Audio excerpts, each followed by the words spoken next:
Who should buy APS-C sensor और crop sensor camera body? किन photographers को जो है क्रॉप सेंसर कैमरा बॉडी लेनी चाहिए?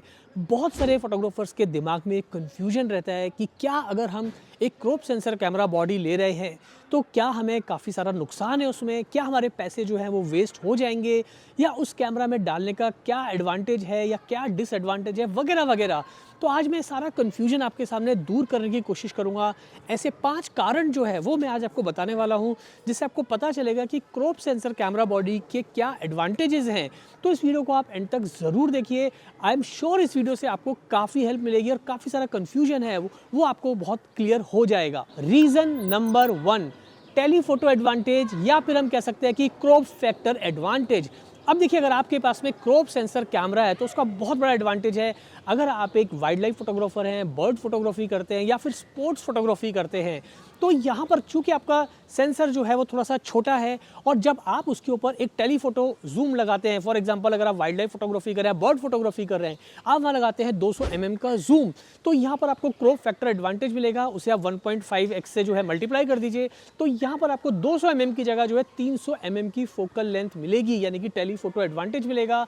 तो इन शॉर्ट्स, जैसे आप देख रहे हैं स्क्रीन के ऊपर, यहाँ पर मैं कुछ बर्ड फोटोग्राफी कर रहा हूँ, तो यहाँ पर जो है अगर लेंस आपने 200 mm का लगाया तो 300 mm की आपको मिल जाएगी, 300 mm का लेंस लगाया तो उसको 1.5 या 1.6 से, डिपेंडिंग कौन से ब्रांड का आप कैमरा यूज़ कर रहे हैं, वो आपको एडवांटेज मिलेगा, और वो जो है सब्जेक्ट आपके काफ़ी करीब नज़र आएगा। तो यहाँ पर आपको जो है क्रॉप फैक्टर का एडवांटेज मिलता है, specially wild life, sports and bird photography के अंदर। तो कम पैसे खर्च करके जो है आपके पास में आपने एक अच्छा लेंस भी ले लिया, और जो महंगे लेंस के एडवांटेजेस हैं वो भी आपको उसी लेंस के अंदर मिल गए। तो ये एक बहुत बड़ा एडवांटेज है। तो यहाँ पर इस बात का ध्यान रखिए कि अगर आपके पास में क्रॉप सेंसर वाली कैमरा बॉडी है, फॉर एग्जांपल कैनन R7 जब आया था तो मैंने बताया था कि भाई ये स्पोर्ट्स फोटोग्राफी के लिए काफ़ी अच्छा है, इसे आप लीजिए, आपको मज़ा आ जाएगा। या फिर निकॉन के आप कैमरास देखेंगे या सोनी के अंदर आप कैमरास देखेंगे तो काफ़ी अच्छे अच्छे कैमरास आपको क्रॉप सेंसर में मिल जाते हैं, और वहाँ पर इस तरह का काम जो है वो आप आसानी से कर पाएंगे। रीज़न नंबर 2, अब जो क्रॉप सेंसर कैमरास होते हैं, APS-C सेंसर वाले कैमरास होते हैं, ये काफ़ी बजट फ्रेंडली होते हैं। अब यहाँ पर अगर मैं बात करूँ कैनन R10 की, कैनन R50 की, या फिर अगर हम बात करें अभी सोनी का है ZV-E10-2 आया है, या निकॉन Z50 या निकॉन Z50 Mark II की, वगैरह वगैरह, भी सारे जो कैमरास हैं आपको एक 50,000 से लेकर 80,000 रुपये के अंदर मिल जाते हैं। तो इनका जो बजट है as compare to full frame camera काफ़ी कम होता है, यानी कि लगभग 1/3 प्राइस या उसके आधी कीमत में ही आपको जो है APS-C सेंसर वाले कैमरास मिल जाते हैं, जो अच्छे से परफॉर्म भी करते हैं। अगर हम बात करें इनके लेंसेज की, तो लेंसेज की कॉस्ट भी जो है वो as compare to full frame cameras काफ़ी कम होती है। अगर यहाँ हम बात करें फुल फ्रेम कैमरा के लेंसेज की, तो एक कोई भी अच्छा लेंस जो है वो कम से कम 1 लाख रुपए से शुरू होता है फुल फ्रेम में जब आप जाएंगे। But at the same time अगर आप क्रॉप सेंसर कैमरा में जा रहे हैं तो क्रॉप सेंसर कैमरा बॉडी की जो लेंसेज हैं वो आपको जो है 15,000 से लेके अच्छे से अच्छे लेंसेज आपको 70-80 हज़ार तक मैक्सिमम आपको मिल जाएंगे।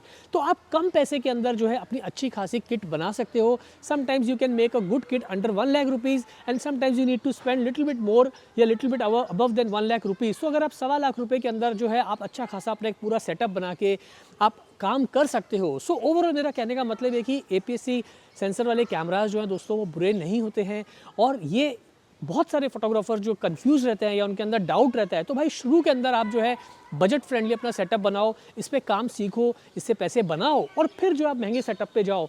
But at the same time अगर आपके पास में ये किट है APS-C सेंसर वाली, तो आप कहीं से नुकसान में नहीं हो। थोड़े बहुत डिसएडवांटेज है, उसके बारे में मैं लास्ट में बात करूँगा। Otherwise you are getting as good as images as full frame cameras. तो इस बात को आप अपने दिमाग से निकाल दीजिए कि अगर मैं पैसा डाल रहा हूँ APS-C सेंसर के अंदर तो मैं कुछ नुकसान वाला काम कर रहा हूँ या मेरा पैसा वेस्ट हो जाएगा। Reason number 3, portable and light weight. अब देखिए, जो APS-C कैमराज हैं अगर उसको आप कंपेयर करोगे फुल फ्रेम कैमराज से, तो फुल फ्रेम कैमराज जो है थोड़े से बल्कि हैं। आप ये स्क्रीन पे देख पा रहे हो, ये एक फुल फ्रेम कैमरा है, और यहाँ पर आप देख पा रहे हो एक जो है हमारा बिल्कुल APS-C सेंसर कैमरा है।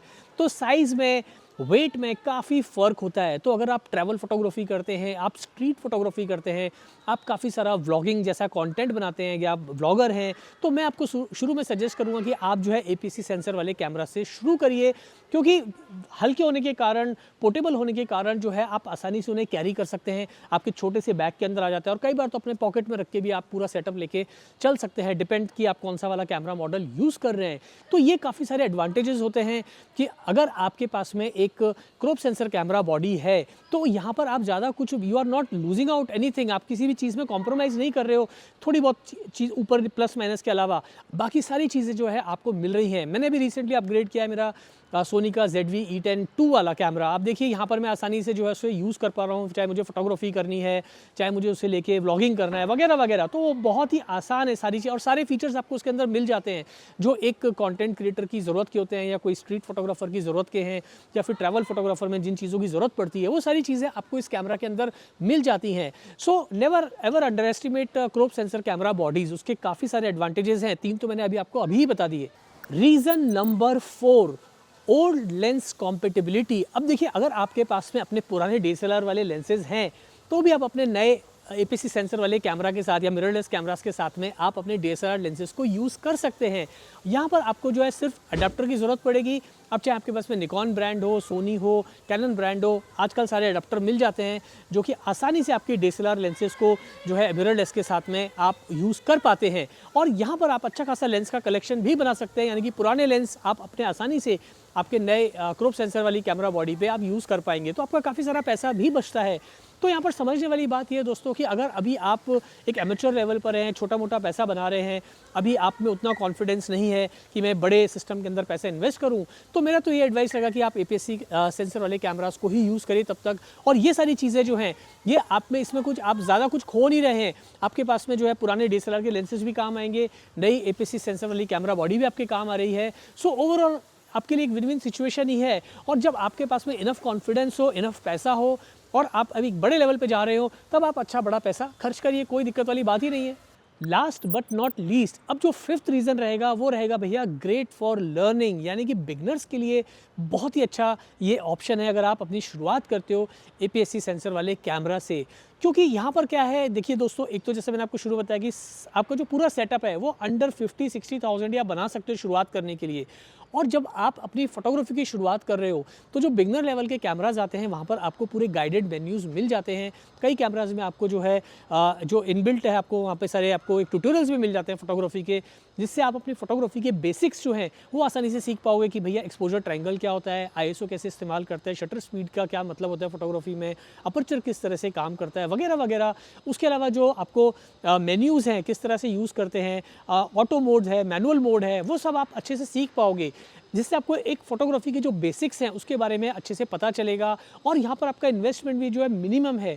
तो मेरा तो कहना यही है कि आप अगर फोटोग्राफी की शुरुआत कर रहे हैं तो आप हमेशा से क्रॉप सेंसर कैमरा के साथ में करिए। सस्ते से सस्ता कैमरा खरीदिए, 50 mm का लेंस ले लीजिए, किट लेंस तो आता ही है साथ में, और उसके साथ जो है आप काफ़ी सारा एक्सपेरिमेंट करिए। तो यहाँ आप बिना डरे जो है फोटोग्राफी के काफ़ी सारे एक्सपेरिमेंट कर पाएंगे कम पैसे के अंदर। और जब आपका कॉन्फिडेंस अच्छा हो, जब आपको लगे कि अब आपको जो है बेसिक्स वगैरह सब आ गया है, तो आप 1-2 साल के बाद में जो उस कैमरा को बेचेंगे भी तो आपको 30-40% तक आपको रिटर्न मिल जाता है। बट शुरुआत करने के लिए without taking any big risk आप अपनी शुरुआत जो है APS-C सेंसर कैमरा से कीजिए। सो बिगनर जितने भी फोटोग्राफर्स हैं उनको तो मैं यही सजेस्ट करूँगा कि भाई शुरुआत में आप कोई भी महंगा कैमरा अपने लिए मत खरीदो, बिल्कुल भी हार्ड एंड मनी आप किसी महंगे कैमरा में मत डालो, क्योंकि फोटोग्राफी महंगे कैमरे से नहीं आती है। फोटोग्राफी जो स्किल्स हैं आप फोटोज़ उससे अच्छे निकाल पाते हो। So skills are more important than any expensive body. तो स्किल्स को सीखना है तो आप APS-C सेंसर वाले कैमरा से भी सीख सकते हैं, एक बिगनर लेवल के कैमरा से सीख सकते हैं। और जब आपके पास में एक्सपीरियंस आ जाए, कॉन्फिडेंस आ जाए, तभी आप जो है फुल फ्रेम में आप जाइए। अब देखिए, बहुत सारे लोग बोलेंगे कि सर लेकिन डिसएडवांटेजेस भी तो हैं, क्योंकि काफ़ी सारे लोग यूट्यूब पे वीडियोस देखते हैं और कई बार हम भी बताते हैं कि भाई क्या क्या डिसएडवांटेजेस। तो देखिए, डिसएडवांटेजेस आप ऐसे तो अब कैलकुलेशन करेंगे तो हर चीज़ में एडवांटेज डिसएडवांटेजेस निकल आते हैं। मेजरली आप समझ लीजिए, सेंसर का साइज़ है उससे काफ़ी कुछ फ़र्क पड़ता है आपकी फ़ोटोज़ की डिटेल पे। तो क्रॉप सेंसर में सेंसर का साइज़ थोड़ा छोटा होता है, फुल फ्रेम में आपको सेंसर का साइज़ थोड़ा बड़ा मिलता है, मीडियम फॉर्मेट में और भी बड़ा मिलता है, तो उसका कोई एंड नहीं है। तो सिंपल बॉटम लाइन ये है कि जितना बड़ा सेंसर होगा उतनी डिटेल आप कैप्चर कर पाओगे, और जितना छोटा सेंसर होगा वहाँ थोड़ी डिटेल्स कम आएंगी। अब आप ऐसे सोचो कि जो मोबाइल का कैमरा होता है उसमें तो 1 इंच का होता है, तो वो तो APS-C सेंसर से भी काफ़ी छोटा सेंसर है, तो उसमें डिटेल और भी कम कैप्चर होती हैं। बट सीखने के लिए आपके पास में APS-C से बढ़िया कोई ऑप्शन नहीं है। बस ये ज़रूर है कि लो लाइट के अंदर आपको जो है थोड़ा फुल फ्रेम वाले सेंसर वाले कैमरा अच्छे परफॉर्म करते हैं। बोके चाहिए, बैकग्राउंड को खूबसूरती से ज़्यादा ब्लर करना है, आपको डेप्थ ऑफ फील्ड अच्छी निकालनी है, तो वहाँ पर थोड़ा फुल फ्रेम के अंदर जो है आपको एडवांटेज मिलता है। इसका ये मतलब नहीं है कि आप APS-C वाले सेंसर कैमरा में आप जो है बैकग्राउंड को ब्लर नहीं कर सकते या बोके नहीं निकाल सकते, वहाँ भी सारी चीज़ें कर पाओगे, but as compare to full frame वो इफेक्ट उतना नहीं आता है। But at the same time मैं आपसे यही कहना चाहूँगा कि क्रॉप सेंसर कैमरा के अपने अच्छे खासे एडवांटेजेस होते हैं, जो मैंने आज इस वीडियो में आपको मेंशन किए हैं। अगर आप मुझसे एग्री करते हैं तो नीचे कमेंट करके ज़रूर बताइएगा, और जो लोग इसे ऑलरेडी यूज़ कर रहे हैं क्रॉप सेंसर वाले कैमराज, वो भी अपना एक्सपीरियंस ज़रूर शेयर करें, और जो लोग APS-C सेंसर से फुल फ्रेम में गए हैं वो भी अपना एक्सपीरियंस ज़रूर शेयर करिए, ताकि हमारे व्यूवर्स को और भी हेल्प मिले। आज के लिए इतना ही, जल्दी मिलता है फिर नए वीडियो के साथ। Thanks for watching.